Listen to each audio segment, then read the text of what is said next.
Day 5, 2024. If you're new to my channel, my name is Mushan Payeski. I'm a non-native English speaker.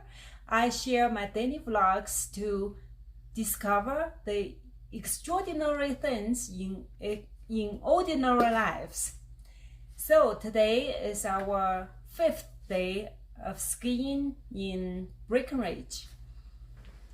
However, today my husband couldn't join us because he didn't feel well, and we took it easy.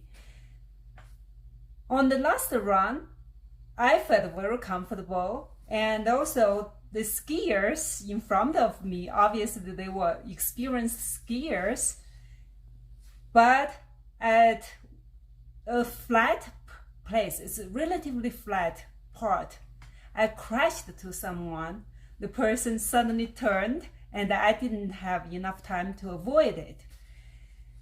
From that experience, I want to share is obviously when you ski, you need to verbally tell the people in front of you, you're on the left, you're on the right. If you see someone is turning, to verbally communicate clearly, to signal that, to share your intention, and that message actually can apply to life, to our daily life.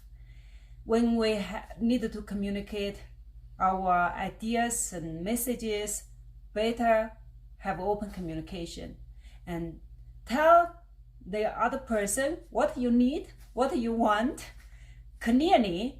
Don't assume things. And in fact, in my life, I experienced many misunderstandings just because of this kind of assuming. So don't assume the person know you are coming or know your intention. You need to verbally tell them. So that's the message for today. See you tomorrow. Bye.